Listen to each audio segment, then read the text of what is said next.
analyses ton parcours dans la poésie, dans le théâtre, dans les souvenirs.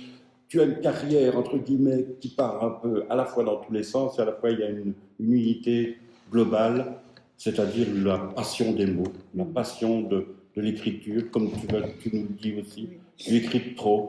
Oui. Ben oui, vous connaissez le vers, l'ennui naquit un jour de l'uniformité, n'est-ce pas?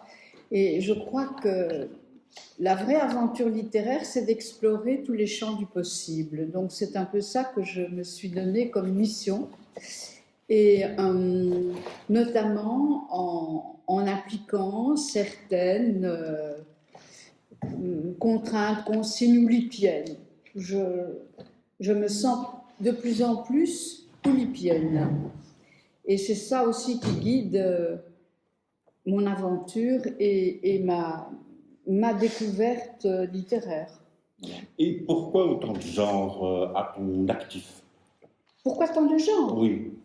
Alors là, pourquoi? C'est la fameuse question. Pourquoi écrit-on? Pourquoi est-ce que j'écris ça?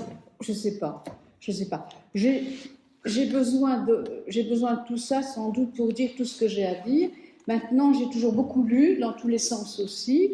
J'ai enseigné avec mes élèves plein de choses différentes. Je leur ai enseigné, par exemple, le conte fantastique. Ben, du coup, j'en ai écrit. Je crois que je me suis aussi semé des graines via mes cours. Par exemple, j'ai enseigné la lettre à mes élèves. Ben, j'ai écrit des lettres et j'en ai même fait un livre que tu as apporté d'ailleurs. Lettre à l'intemporel. Voilà, c'est un peu aussi ça, tu vois. La source, c'est la lecture de mes confrères, de mes consoeurs, mais la source, c'est aussi mon enseignement. Et la source aussi de l'impulsion littéraire, je dirais, c'est un peu le livre pivot que tu as écrit il y a plusieurs années sur ton enfance à Amen. Oui, dont on retrouve d'ailleurs quelques traces dans ce livre. On en parle. Oui, je pense que c'est le livre pivot. Et alors, je suis très heureuse de dire que ce livre, Une enfance au creux des mots, qui est à sa 3e édition, est né ici. Parce qu'il y a eu, au siècle dernier, un colloque auquel j'ai été invitée à participer. Et le colloque, c'était du temps encore de Kesterman, hein, tout ça. Et le colloque, c'était basé sur l'enfance, et l'enfance et la lecture et l'écriture de l'enfance. Et je me souviens très bien de la première question qu'on a posée. Quel est votre premier souvenir d'enfance? À chaque écrivain qui était là. Et nous étions là sur une table. Et tout le monde a commencé à raconter son souvenir. Pour certains, c'était le tram de Ninove, je ne sais quoi. Et moi, est arrivé mon tour, je parlais en dernier lieu d'ailleurs, et j'ai dit, mon premier souvenir de lecture, c'est acide acétylsalicylique. Évidemment, les gens ont souri, et quand je suis rentrée à la maison, j'ai écrit mon premier souvenir d'enfance. Et là, j'ai basculé vraiment dans la prose, en découvrant ma capacité à écrire un récit, une nouvelle. Ma première nouvelle est parue il y a 30 ans au Québec. Et elle était fantastique. Très souvent, quand j'écris une nouvelle, elle est fantastique. Alors, mes amis français me disent toujours, mais ça, c'est parce que tu es belge. Donc, il y a un peu de tout ça. Et tout ça me rend profondément heureuse. Je crois que si je écrivais toujours la même chose, je m'ennuierais, j'arrêterais d'écrire. Je vais dire que le poème m'amène à la prose, mais parfois la prose me ramène au poème. C'est un enrichissement mutuel. Et quand tu te lèves le matin, tu te dis, voilà, je vais écrire un poème. Parce que où tu fais de la soupe. Je ne me dis jamais, je vais écrire un poème ou je vais écrire une nouvelle. J'ai envie, oui, mais j'attends que ça surgisse. Ce livre-là, Une quinte de tout, je ne me suis jamais dit que j'allais écrire un livre qui s'intitulerait comme ça aussi. Au départ, ce n'était pas son premier titre. Le titre qui est venu, c'était Autoscopie. Autoscopie. Et puis est arrivé après une canne de tout qui m'a paru beaucoup plus amusant. Alors, le livre, il est né, je peux peut-être dire comment il est né, et les récits sont placés dans l'ordre où ils me sont arrivés. Ils ont tous une racine réelle, un petit fait. Ce matin-là, j'ai commencé à tousser. Tousser très fort. Tout le corps ébranlé par une canne de hockey bilieux. J'ai nettement entendu mes os sortir de leur gond et s'entrechoquer, non pas de rire, mais de surprise. J'ai tenté un respire, la toux a enflé de plus belle. Débordé, puis envahi la cuisine, le corridor, les escaliers, les tableaux et les vases. Toute la maison enfin qui s'est mise elle aussi à expectorer en une longue secousse chaotique. Pour reprendre souffle, je suis sortie sur le seuil et me suis aperçue que toute la rue toussait. Les boutiques vides à cette heure matinale, les caniveaux, les arbres et les oiseaux, les maisons, les tramways quittant leurs dépôts, les trains en gare sans voyageurs, les tunnels vides et les usines pleines, les cliniques et les écoles, toute une contagion virulente qui n'a laissé aucune chance au soleil émergeant du squelette de l'horizon et qui allait être touché lui aussi par l'infection galopante et rendre l'âme dans un hoquet monumental. Alors pourquoi est-ce que j'ai écrit ça? Je n'en sais toujours rien. Ce qu'il faut savoir, c'est que quand j'ai écrit ça, on était en novembre 2019.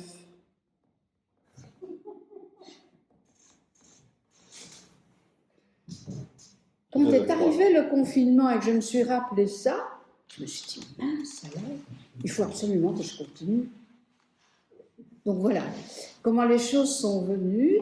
Mais je me suis aussi lancé un défi, et ça j'aime bien faire. Plutôt que de me dire je vais écrire un poème, je vais me lancer un défi. Est-ce que je serai capable plus tard par la suite de continuer à écrire des petits récits brefs comme ça, sur des petits faits minuscules, sans intérêt, avec comme idée un peu d'autodérision, sur les petites choses qui m'arrivent dans mon corps et dans ma tête. Et voilà comment j'ai continué. Ce qu'on dit au pays de Liège, c'est des mérins. C'est-à-dire des petites choses qui nous arrivent, dont on sait que ce ne sont pas très importantes, mais quand même qui peuvent aboutir à des gènes, etc. Et bon, sans peut-être dévoiler tout, il y en a un certain nombre des mérins, comme on dit.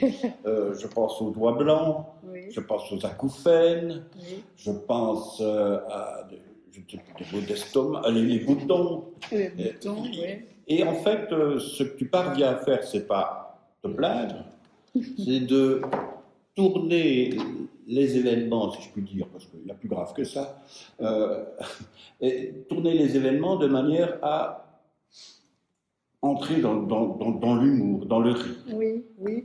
Il y a un côté cocasse parfois, il y a de l'humour, il y a de l'autodérision, il y a parfois même du comique, hein, vraiment, je pense.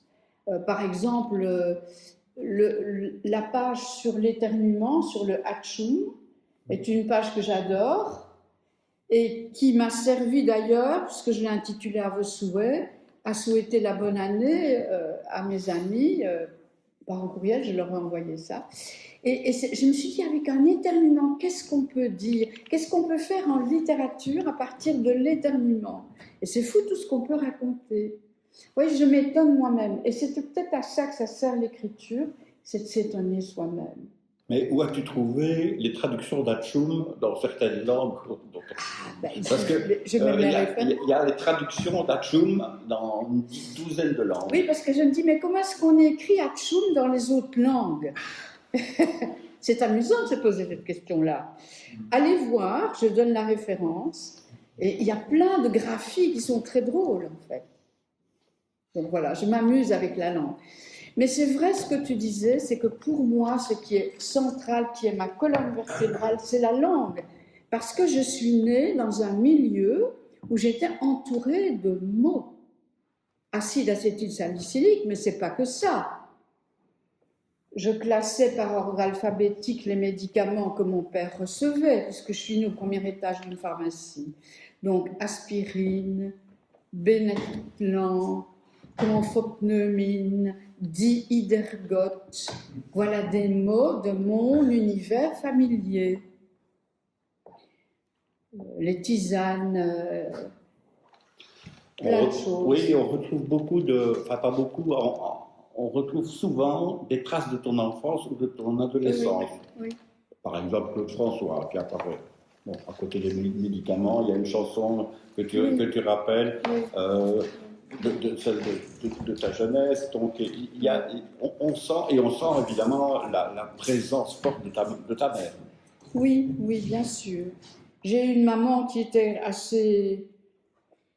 C'était le gendarme, mais elle avait un côté un peu caricatural, donc c'est très agréable pour un écrivain de se servir de ce personnage-là, évidemment. Voilà. On la retrouve souvent, mais on retrouve aussi de temps en temps des liens avec la Meuse, avec le cinéma. Oui. Il y a le présent des événements dont je citais, et puis tu vas au-delà, tu vas plus profondément sans t'apesantir, parce que c'est une page. Hein, c'est très bref, mais c'est vrai qu'il y a des racines dans mon pays liégeois, des racines dans mon enfance, parce que je crois que quand je vis quelque chose, très souvent j'établis des relations avec des lieux, des époques de ma vie antérieure, voilà. Comment les choses se tissent, se trament. Texte et tissu ont même étymologie, donc tout ça fait trame. Texte et tissu, et il y a aussi l'interrogation sur le pouvoir des mots, sur l'esthétique des mots, et surtout aussi sur tout ce que vous pouvez ressentir aussi, tout ici, c'est est-ce que j'écris trop ou trop peu? Et là, c'est très amusant parce qu'il y a un texte sur l'écriture mêlée à la cuisson de la soupe. Et alors, on se demande à la fin, en une page, si soit le moment d'écriture est raté, va être raté, ça on ne sait pas, ou la soupe brûlée. C'est ça. Et elle ne brûle pas. Enfin, il y a peut-être un petit texte que je voudrais lire, je ne sais plus où il est, dans quelle page, à propos des mots, justement, l'histoire de... je ne sais plus comment je l'ai appelé, celui-là. Attends, il faudrait que je retrouve la page. Bon, je vais lire Calepin. Le Calepin. Figurez-vous que nous étions en plein confinement quand ça m'est arrivé, cette histoire-là. Alors, où est-ce qu'il est? Calepin. Avez-vous reçu le petit calepin, me demande-t-elle. Surprise, je la regarde en souriant derrière le masque. Si elle savait combien le mot calepin, si beau dans sa bouche, me met en joie. Voilà des lunes que je ne l'ai plus entendu. Il a rajeuni mon oreille et transformé la demande de la caissière en double cadeau. Oui, un mot peut rendre heureux quand il est juste, bien choisi, parfaitement adapté à la conversation, même à la sauvette, même à la caisse d'un banal supermarché. Avec lui, c'est une longue histoire qui s'offre gracieusement dans tous les sens du terme. Ah, cette bouffée d'air frais qui d'un coup me ramène au clair de mon enfance, dans le parler de ce temps-là. Ceci me rappelle un petit fait qui s'est déroulé au marché de Namur, un samedi matin. Je ne sais quel cliquetis se fait entendre au moment où je paie ma commande au boulanger, et le client qui me suit, très aimablement, se penche pour ramasser l'objet qu'il croit avoir entendu tomber.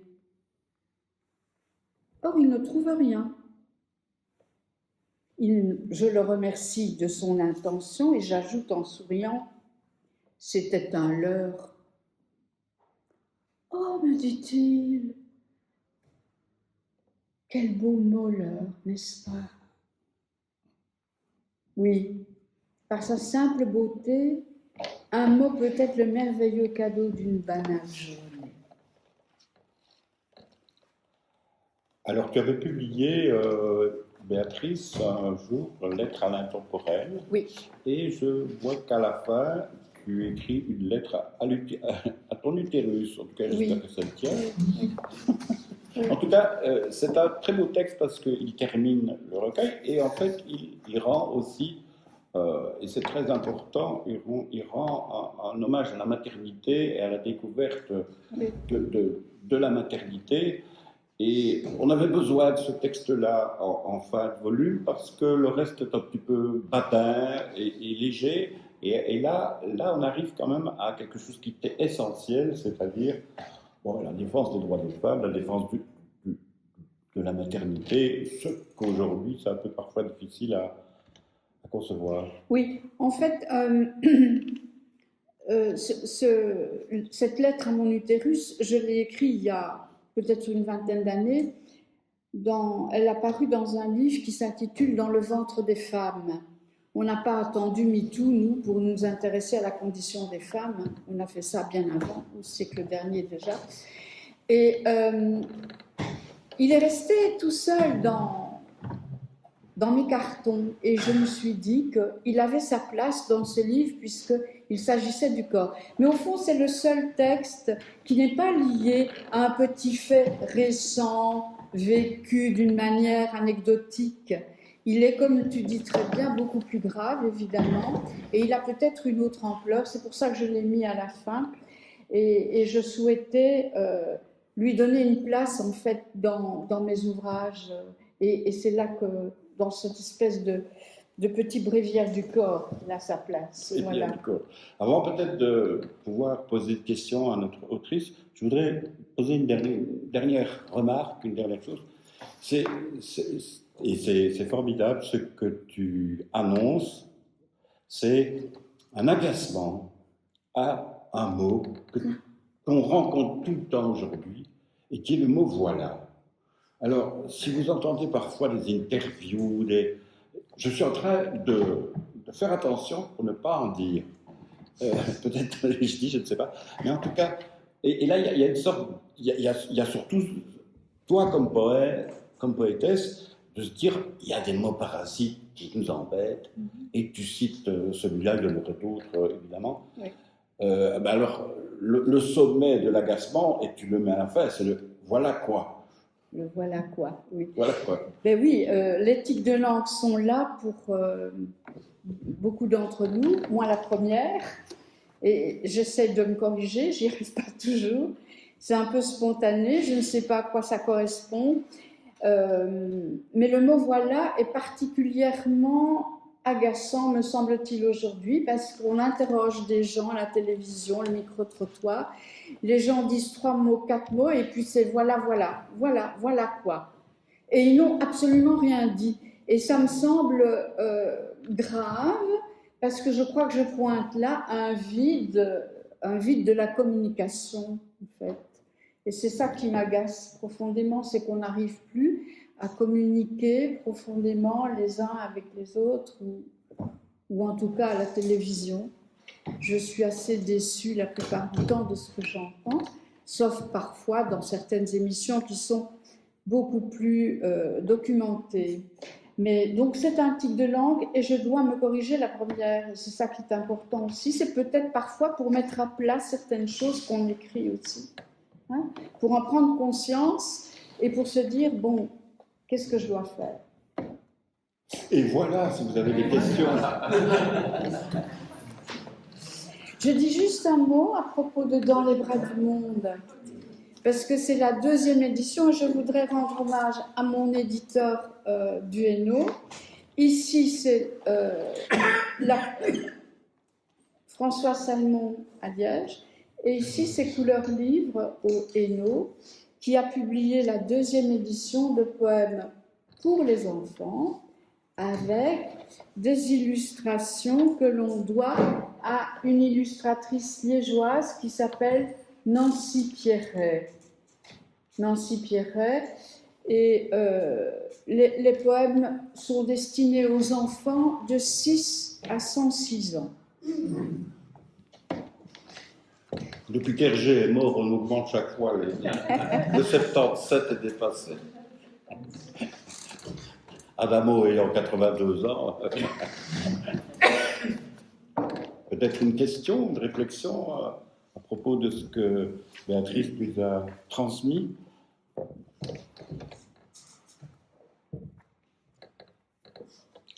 Alors j'ai encore une question à lui poser, une dernière. As-tu lu Jean tout seul? Non. Eh bien, c'est l'occasion. Tu n'as pas lu Jean tout seul? Non, j'ai pas lu Jean tout seul. Mais j'ai lu René Hénoumont, par exemple, tu vois. C'est parce que dans la filière de Meuse, Abbé, Ah ben oui, il y en a beaucoup. il y a comme ça une sorte de Oui. filiation. Oui. Nous devons... Voilà. Alors, une dernière réflexion. Tu publies dans une très très belle collection de Murmures du Soir, qui est une collection un peu, je dirais, un peu hors des sentiers battus. En fait, elle m'a dit que mes textes correspondaient bien au profil de la collection où elle voulait justement des textes plutôt brefs. Ça correspond aussi, je pense, par exemple, aux éditions du Taille-Pré, on a une collection Les Inclassables, voilà. Comme tu dis, par roman, par nouvelle, par récit, un peu des textes hybrides. Il y a même un poème d'ailleurs dedans, il y a même un poème. Donc voilà, un petit peu touche à tout, un peu inclassable. Mais merci Béatrice pour cette présentation, merci aussi pour...